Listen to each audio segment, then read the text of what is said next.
destroy herself. I mean, she'd give her life to prevent anybody from hurting me, but it's okay for me to hurt myself? That's like crazy. Gene Simmons met Shannon Tweed at the Playboy Mansion in 1983. It would take him 28 years to marry her. And when he finally did in 2011, it wasn't out of love. It was out of desperation. Behind that wedding, behind the tuxedos and television cameras, was a man trying to cover up the wreckage of his own making. Gene Simmons wasn't born Gene Simmons.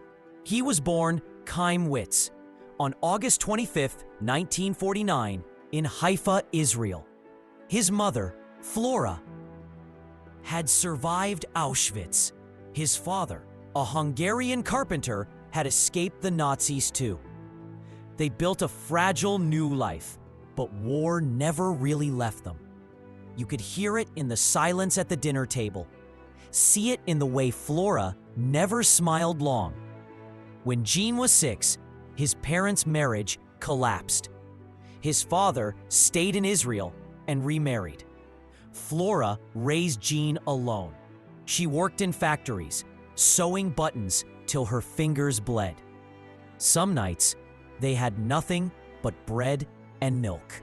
Gene wore a coat he'd sewn from an army blanket because there was no money for anything better. That kind of hunger stays with a man forever.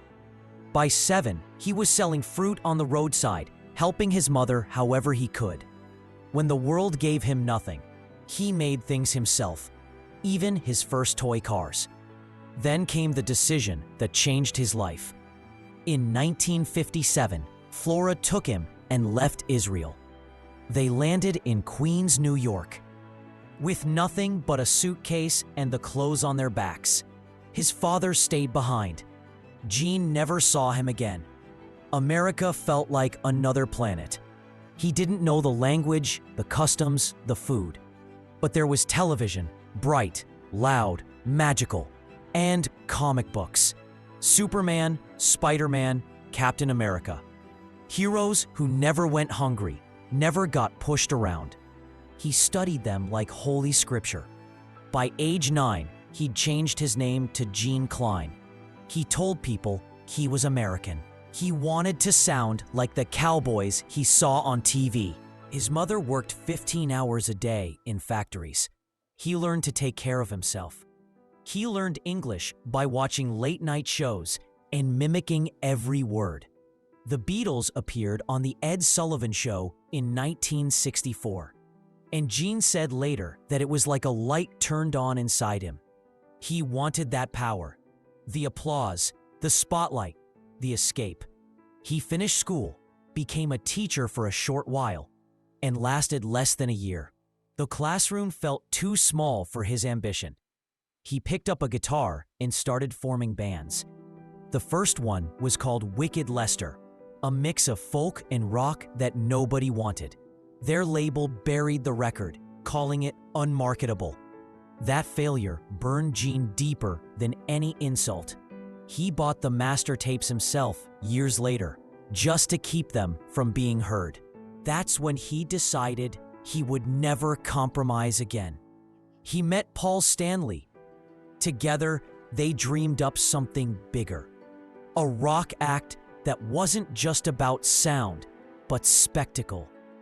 Fire, blood, and masks. They found 2 others, Ace Frehley and Peter Criss, and called themselves Kiss. At their first show in 1973, there were barely 10 people in the crowd.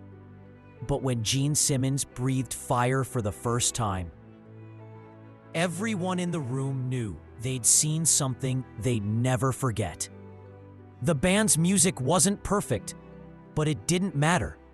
It was dangerous, it was alive, and it worked. By 1975, Kiss was filling stadiums. The album Alive saved their record label from bankruptcy and turned them into icons. Simmons' demon character, with his tongue, his blood, and his black armor, became one of the most recognizable figures in rock history. But fame only fed the emptiness that had been inside him since childhood. He didn't drink. He didn't do drugs. His addiction was control and sex. He kept Polaroids of every woman he slept with, thousands of them, stored in boxes like trophies. He told interviewers he'd been with 4,800 women.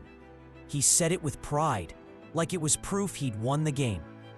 But when Shannon Tweed found those photos decades later, she burned them on live television. And something in Gene's face changed. You could see it in that moment. The mask cracked. He wasn't the demon anymore. He was a husband who had run out of excuses. The marriage came next, not out of love, but out of guilt. After nearly 30 years of avoiding it, he finally proposed, live on their reality show, Family Jewels. Gene's life after that became a pattern of lawsuits and reinventions. He was sued multiple times by women who said he'd crossed lines at restaurants, events, and studios. Some cases were settled quietly. He denied everything. But the headlines never stopped. He even tried to trademark the devil horn's hand gesture, the symbol of heavy metal itself. Fans turned on him. He withdrew the claim after 4 days, but the damage to his reputation was done. His son, Nick, got caught plagiarizing a Japanese manga for a comic book. His daughter, Sophie, chased a singing career that never took off. Gene defended them, but the family name was becoming a punchline. Through it all, he kept working. He opened restaurants. He licensed the KISS logo to over 5,000 products, from pinball machines to condoms, even coffins. Every time someone thought Gene Simmons was done, he found another way to sell himself. That instinct, to control, to dominate, to profit, never left him. But time has a way of humbling even the loudest souls. In 2018, Gene lost the one person he could never replace. His mother, Flora, died at 93. The woman who'd survived Auschwitz, who'd carried him through every hardship, was gone. And for the first time, Gene Simmons broke down in public. No stage makeup, no sunglasses, just a son grieving. He called her his moral compass. He said every good part of him came from her. After that, something shifted. The man who once boasted about his conquests started talking about mortality, about faith, about the cost of fame. But even then, he couldn't let go of the spotlight. He launched a solo tour. Tickets cost more than some people's rent. A roadie experience, where fans paid over $12,000 to carry his guitar and eat backstage, sold out instantly. Critics called it greed. He called it business. In 2025, he performed at the Sturgis Motorcycle Rally, stripped of the KISS armor. Just a man and a microphone. The show drew small crowds. Some dates were canceled. But for once, it seemed like Gene didn't care. He told stories instead of spitting blood.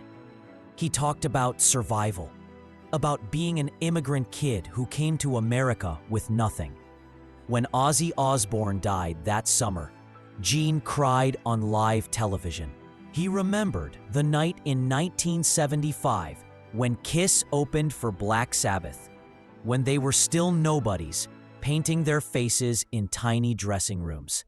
He called Ozzy a genuine, ego-free soul, the kind of man Gene wished he could be. Now, in his 70s, he's a legend and a cautionary tale. He built an empire from trauma, from poverty, from a desperate need to never feel powerless again. And for a while, it worked. He became rich, immortal, untouchable. But in chasing control, he lost everything that made him human. His friendships, his marriage, his dignity. Still, there's something tragic and beautiful about Gene Simmons. He is living proof that you can survive anything: war, poverty, scandal, and still keep performing, even when the applause has turned to silence. He once said, "I never wanted to be loved. I just wanted to be feared." And maybe that's the truest line he ever spoke. Because underneath all the fire, all the armor, all the money, Gene Simmons is still that poor boy from Haifa, trying to prove to the world that he'll never be weak again. But weakness, that's the one thing that finally made him real.